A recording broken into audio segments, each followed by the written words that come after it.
Bismillahirrahmanirrahim. Assalamualaikum warahmatullahi wabarakatuh dan salam sejahtera. Saudara dan saudari yang saya kasihi sekalian, apa khabar semua? Saya doakan saudara dan saudari sihat walafiat. Susulan kenyataan yang baru saja dikeluarkan oleh Istana Negara berhubung proklamasi darurat yang berkuat kuasa di negara ini, saya berdiri di hadapan saudara dan saudari sekalian pada pagi ini untuk membuat beberapa penjelasan.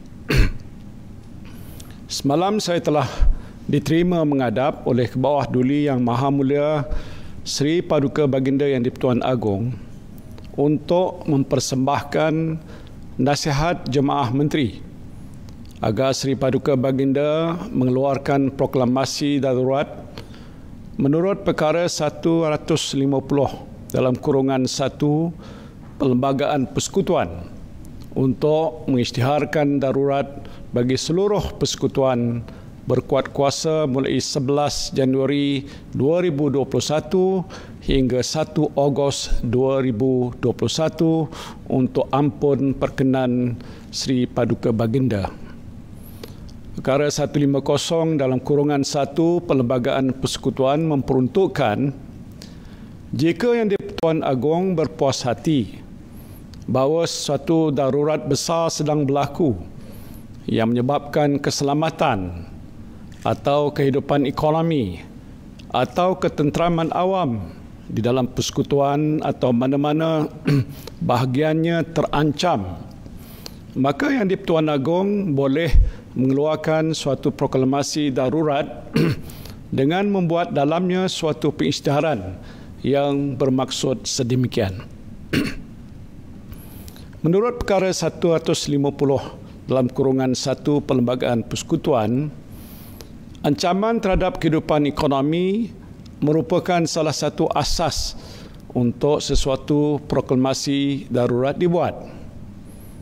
Dalam kes Stephen Kalung Ningkan lawan Kerajaan Malaysia, Majlis Privy menyatakan dalam penghakimannya bahawa, dan saya petik, an emergency to be within that article, is Article 150 within kurungan 1 of the Federal Constitution, must be not only grave but such as to threaten the security or the economic life of the Federation or any part of it. The natural meaning of the word itself is capable of covering a very wide range of situations and occurrences, including such diverse events as was famines, earthquakes, floods, epidemics, and the collapse of the civil government. Dalam hal ini, memandangkan dunia pada masa ini sedang berhadapan dengan ancaman pandemik COVID-19 yang telah secara langsung menjadi ancaman besar terhadap kehidupan ekonomi rakyat di negara ini, suatu pengisytiharan darurat boleh dibuat oleh Kebawah Duli Yang Maha Mulia Seri Paduka Baginda Yang di-Pertuan Agong berhubung dengan perkara ini. Selain peningkatan mendadak kes positif COVID-19, terdapat beberapa negeri di Malaysia seperti Johor, Pahang dan Kelantan yang sedang mengalami bencana banjir yang besar yang telah secara langsungnya turut menjadi ancaman besar terhadap keselamatan dan kehidupan ekonomi rakyat. Seperti yang telah saya jelaskan semasa mengumumkan pelaksanaan Perintah Kawalan Pergerakan semalam, kes jangkitan COVID-19 semakin meningkat dan tidak menunjukkan tanda-tanda penurunan dalam masa terdekat. Oleh itu, kerajaan perlu mempunyai kuasa-kuasa tertentu bagi memastikan wabak ini dapat dibendung dengan lebih berkesan dan perkhidmatan kesihatan yang disampaikan kepada rakyat tidak lumpuh. Setelah mempertimbangkan nasihat Jemaah Menteri, Seri Paduka Baginda telah berpuas hati bahawa adanya keperluan mengeluarkan proklamasi darurat bagi membolehkan ordinan dimasyhurkan di bawah pasal 2B perkara 150 bagi memperuntukkan kuasa-kuasa perlu untuk mengekang dan menghalang daripada berlakunya penularan wabak COVID-19 dengan lebih serius di negara ini. Saudara dan saudari yang saya kasihi sekalian, izinkan saya memberikan penjelasan lebih lanjut mengenai bentuk darurat yang berkuat kuasa di negara ini. Ingin saya tegaskan bahawa darurat yang diisytiharkan oleh Kebawah Duli Yang Maha Mulia Seri Paduka Baginda Yang di-Pertuan Agong bukanlah suatu bentuk rampasan kuasa tentera. Perintah berkurung juga tidak akan dilaksanakan. Sebaliknya, sepanjang tempoh darurat ini, kerajaan awam akan terus berfungsi. Let me assure you that the civilian government will continue to function. The emergency proclaimed by the Yang di-Pertuan Agong is not a military coup, and curfew will not be enforced. Dari segi pentadbiran kerajaan, Jemaah Menteri dan Majlis Mesyuarat Kerajaan Negeri-Negeri akan terus berfungsi menurut Perlembagaan Persekutuan, dan apa-apa ordinan yang dimasyhurkan oleh Kebawah Duli Yang Maha Mulia Seri Paduka Baginda Yang di-Pertuan Agong daripada semasa ke semasa. Saya memberi jaminan bahawa jentera pentadbiran dan perkhidmatan awam kerajaan persekutuan dan kerajaan-kerajaan negeri tidak akan terganggu dengan pengisytiharan darurat ini. Sepanjang tempoh darurat ini, jika Seri Paduka Baginda berpuas hati bahawa ada hal-hal keadaan tertentu yang menyebabkan perlu baginya mengambil tindakan serta-merta, maka Seri Paduka Baginda boleh memasyhurkan apa-apa ordinan yang perlu mengikut hal keadaan semasa.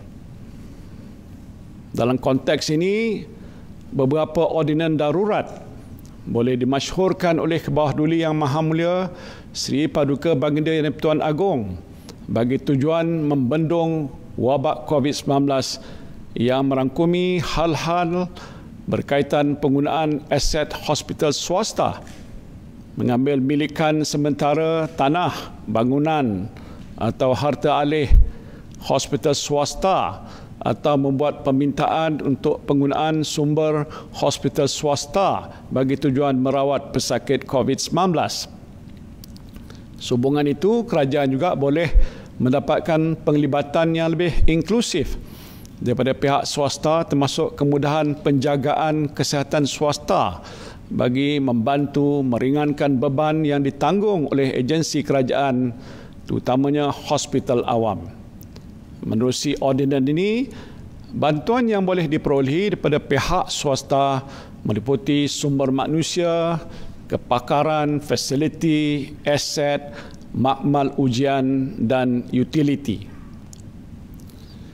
Di samping itu, kuasa-kuasa perlu di bawah ordinan ini juga akan digunakan untuk memudahkan urusan dan mengatasi apa-apa peraturan yang menyukarkan penyampaian perkhidmatan kesihatan awam secara pantas, cekap dan berkesan dalam pandemik ini.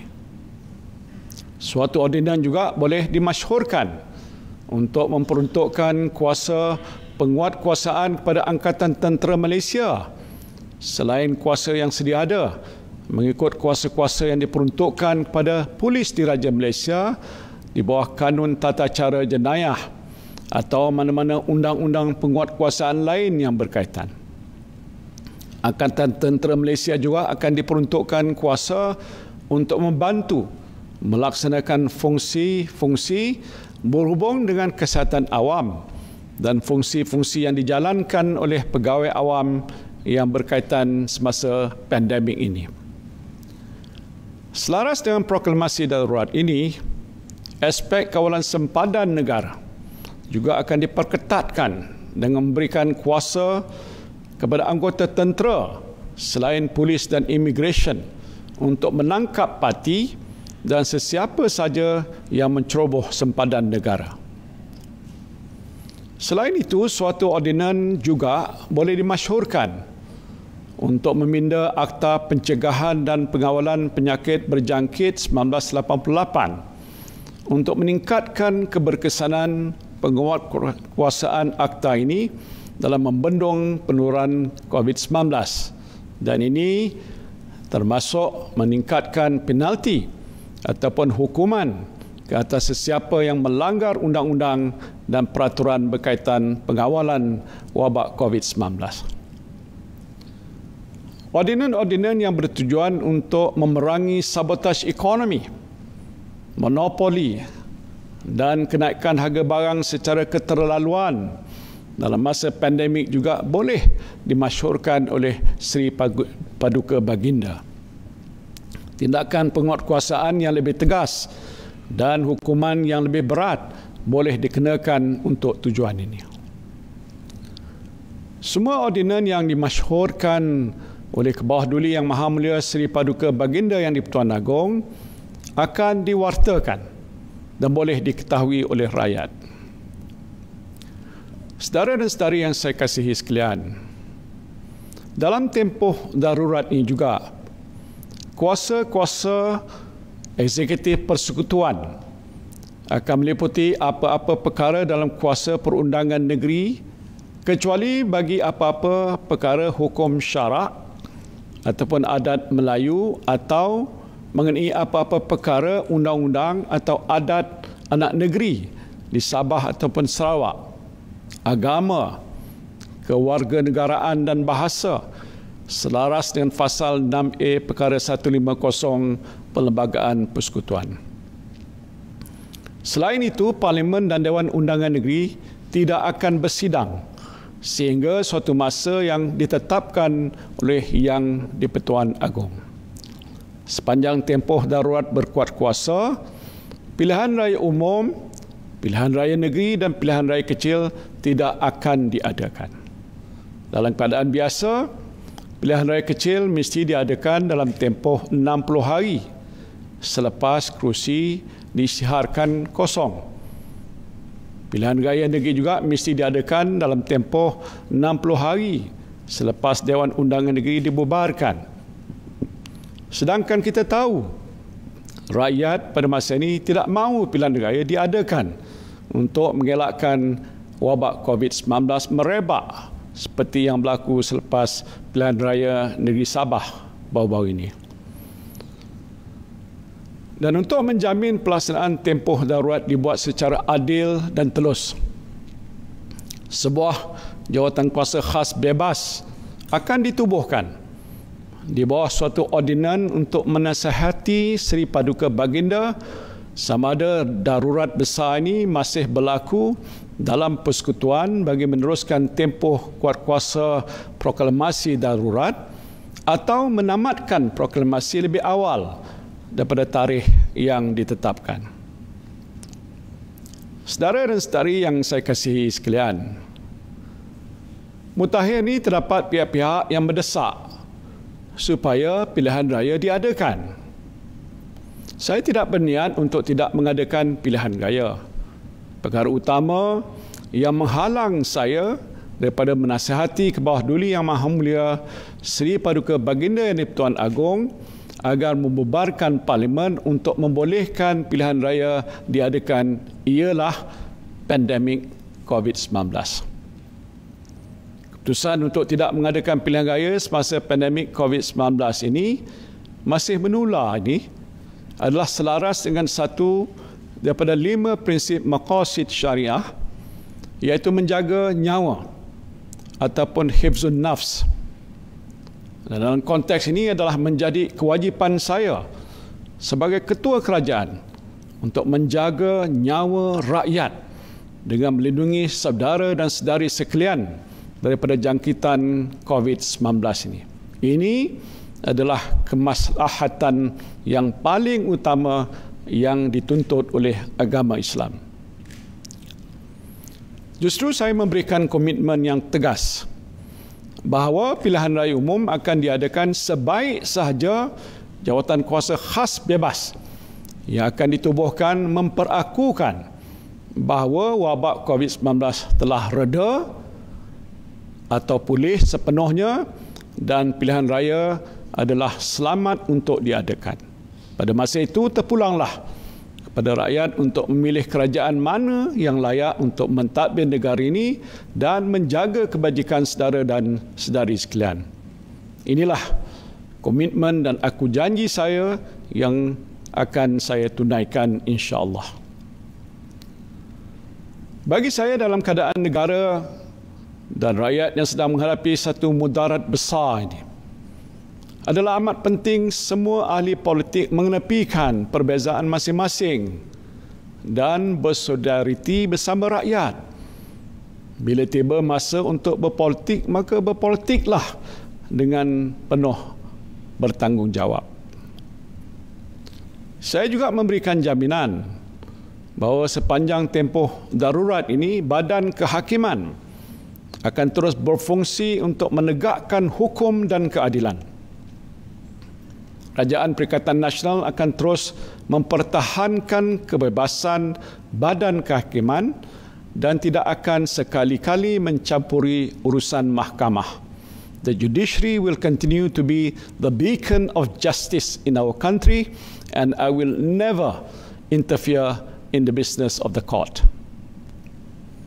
Aktiviti ekonomi juga akan terus berfungsi tertakluk pada SOP dan perintah kawalan pergerakan yang berkuat kuasa. Kerajaan akan memastikan aktiviti ekonomi tidak terhenti agar rakyat mampu untuk terus bekerja dan perniagaan, perdagangan di industri dapat terus beroperasi seperti biasa. Kerajaan juga komited untuk memastikan amalan-amalan governance terbaik terus diamalkan sepanjang tempoh pelaksanaan darurat ini.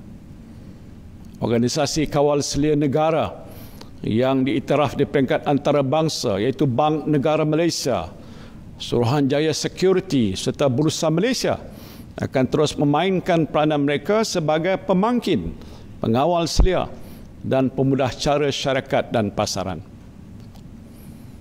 Now, to all the stakeholders keenly monitoring what is happening in Malaysia, I emphasize that Malaysia is open for business. In facing these challenging times, this period of emergency will give us much needed calm and stability, as well as enable us to focus on economic recovery and regeneration. We remain committed to good governance in these times, and we have a robust and dynamic regulatory ecosystem. We must remember that the government has a six-stage strategy in place for economic recovery since March last year and were incorporated in the budget 2021. Continued stability, of course, will enable us to sustain and build upon the economic recovery trajectory we have been working hard for since last year. Saudara dan saudari yang saya kasihi sekalian, saya merayu saudara dan saudari sekalian supaya kekal tenang dan memberikan kepercayaan serta sokongan sepenuhnya kepada kerajaan untuk membendung penularan COVID-19 ini dengan lebih berkesan sepanjang tempoh darurat dilaksanakan. Saya juga menyeru kepada semua ahli politik, pemimpin masyarakat sivil, pertubuhan bukan kerajaan, badan-badan agama, belia, mahasiswa dan setiap lapisan masyarakat supaya bersatu dan berganding bahu dalam menghadapi situasi yang amat sukar ini. Yang penting matlamat kita hanyalah satu, iaitu kita mesti menang dalam memerangi COVID-19 ini. Marilah kita mengamalkan disiplin kendiri dengan lebih ketat sepanjang tempoh PKP dan darurat yang berkuat kuasa ini. Mudah-mudahan kita akan dapat melandaikan lekuk jangkitan COVID-19 dengan segera dan seterusnya mengurangkan tekanan ke atas sistem kesihatan negara kita yang sedang terbeban dengan peningkatan kes-kes positif COVID-19 saban hari. Saya memberikan amaran keras sesiapa yang cuba mengganggu gugat usaha kerajaan untuk mengurus pandemik COVID-19 dan ekonomi negara akan diambil tindakan tegas demi kesejahteraan rakyat dan keselamatan negara. Saya juga berharap agar para alim ulama dan pemimpin agama dapat mendoakan kesejahteraan negara kita dan mudah-mudahan kita semua dilindungi daripada sebarang bala bencana. Saya bagi pihak kerajaan sekali lagi menjunjung setinggi-tinggi kasih di atas keprihatinan dan kebijaksanaan Kebawah Duli Yang Maha Mulia Seri Paduka Baginda Yang di-Pertuan Agong dalam memperkenankan pengisytiharan darurat di bawah perkara 150 Perlembagaan Persekutuan bagi menangani pandemik COVID-19 dengan lebih berkesan. Saya berdoa semoga Kebawah Duli Yang Maha Mulia Seri Paduka Baginda Yang di-Pertuan Agong, Raja Permaisuri Agong, putra dan puteri tuanku, seluruh kerabat duli tuanku dan sekalian rakyat jelata terus dilindungi oleh Allah Subhanahu Wa Taala. Mudah-mudahan wabak COVID-19 ini yang sedang pun melanda negara kita segera berakhir. Amin. Amin. Ya Rabbal Alamin. Terima kasih. Wabillahi taufiq wal hidayah. Wassalamualaikum warahmatullahi wabarakatuh.